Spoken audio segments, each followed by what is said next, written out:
கதையும் கலையும் எங்கள் சேனலை லைக் பண்ணுங்க, ஷேர் பண்ணுங்க, சப்ஸ்கிரைப் பண்ணுங்க. அனைவருக்கும் வணக்கம். இன்று அம்புலி மாமா கதையிலிருந்து பார்க்கவிருக்கும் கதை ராணி பெற்ற பெண். மணலூர் என்ற கிராமத்தில் மணிகண்டன் என்ற இளைஞன் இருந்தான். அவன் இளம் வயதில் தாயை இழந்தவன். தந்தையோ ஊரில் நிறைய கடன் வாங்கி அடைக்காமல் இறந்துவிட்டார்.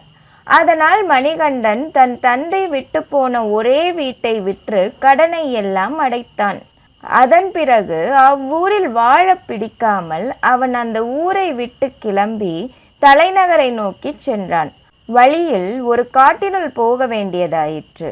அங்கு மந்திரக்காரி மங்கம்மா வாழ்கிறாள் என அவன் கேள்விப்பட்டிருந்தான். ஓரிடத்தில் ஒரு குடிசை இருப்பது கண்டு அது மங்கம்மாவின் குடிசையாகத்தான் இருக்கும் என அவன் நினைத்தான்.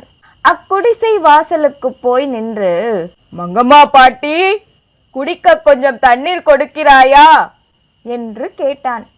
உள்ளே இருந்து, யாரடா அவன், என் பெயரை சொல்லி கூப்பிடுவது என்று கேட்டவாறே கிழவி மங்கம்மா, தண்ணீர் தானா வேண்டும், ரொம்ப களைத்து போயிருப்பது போல தெரிகிறதே, உள்ளே வா, நல்ல சாப்பாடே போடுகிறேன் என்றாள். மணிகண்டனோ அவளது பயங்கர உருவத்தை பார்த்து சற்று பயப்பட்டுத்தான் போனான். ஆனாலும் தைரியத்துடன் உள்ளே சென்றான். மங்கம்மா இலை போட்டு இன்னமுது படைத்தாள். அதை உண்ட மணிகண்டன், ஆகா, என்ன ருசி பாட்டி, உன் கை சமையல் அமிர்தம் போல உள்ளது என புகழ்ந்தான். இன்றிரவும் நீ இங்கேயே தங்கி சாப்பிட்டு விட்டு நாளை நீ உன் வழியே போகலாம் என்றாள். மணிகண்டனும் சரி எனவே மந்திர கிழவியும், நீ பார்க்க ராஜகுமாரன் போல இருக்கிறாய், உன்னை ஒரு ராஜகுமாரியை கல்யாணம் செய்து வைக்கிறேனே என்றாள் சிரித்தவாறே. மணிகண்டனும், பாட்டி, கேலியா செய்கிறாய்?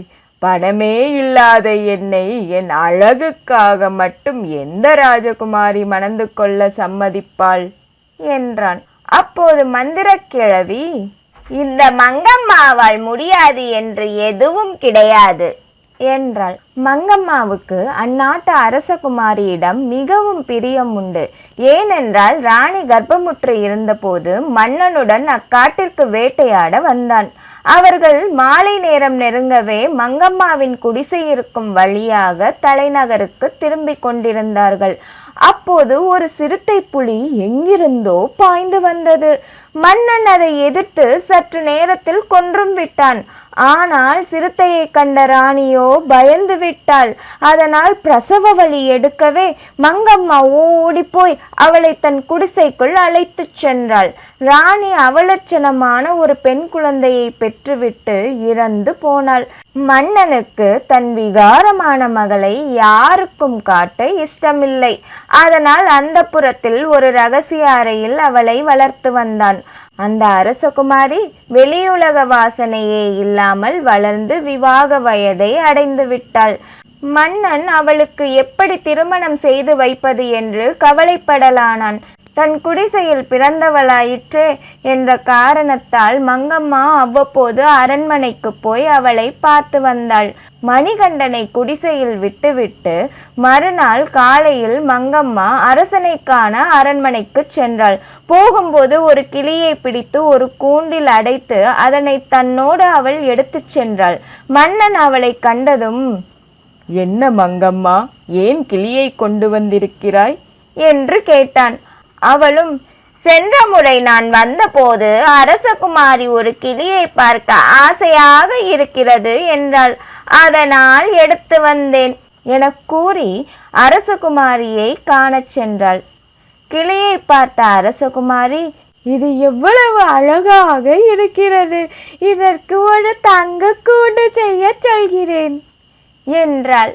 அப்போது மங்கம்மா, காடுகளிலும் மலைகளிலும் சுதந்திரமாக பறந்து திரியும் இதை உன்னை போல அடைத்து வைக்க விரும்புகிறாயா என்று கேட்டாள். அரசகுமாரியும், காடா மலையா, அதெல்லாம் எப்படி இருக்கும், நான் பார்க்க வேண்டுமே என்றாள். எனவே மங்கம்மாவும் என்னோடு வா, அவற்றை காட்டுகிறேன் என்று கூறி அவளை ஒரு கிளியாக மாற்றினாள். கூண்டில் இருந்த கிளியை எடுத்து வெளியே பறக்க விட்டு கிளியாக மாற்றிய அரசகுமாரியை கூண்டிற்குள் அடைத்து எடுத்துக்கொண்டு அவள் தன் குடிசைக்கு சென்றாள். அவள் குடிசைக்குள் நுழைந்ததும் மணிகண்டன், பாட்டி பாட்டி, திடீரென என்னால் எதையும் பார்க்க முடியவில்லையே, என்ன செய்வேன் என்று கதறினான். மங்கம்மாவும், கவலைப்படாதே, வைத்தியத்தில் கைதேர்ந்த என் பேத்தியை அழைத்து வந்திருக்கிறேன். அவள் சிகிச்சை அளித்து விரைவிலேயே உனக்கு பார்வை வரும்படி செய்வாள் என்றாள். மங்கம்மா ஏதோ மந்திரம் சொல்ல கிளியை முன்போல அரசகுமாரியாக ஆக்கினாள். அவளிடம் ஒரு கிண்ணியில் ஏதோ சாறை கொடுத்து அதை மணிகண்டனின் கண்களில் தடவச் சொன்னாள். மணிகண்டனின் அழகை கண்டு அரசகுமாரி மலைத்து போனாள். அவள் கிழவி கொடுத்த சாறை அவனது கண்களில் தடவினாள். அப்போது மணிகண்டன் அவளிடம், நீ யாரென்று தெரியவில்லையே என்று கேட்கவே அவளும், அதுதான் பாட்டி சொன்னாளே, நான் அவளது பேத்தி.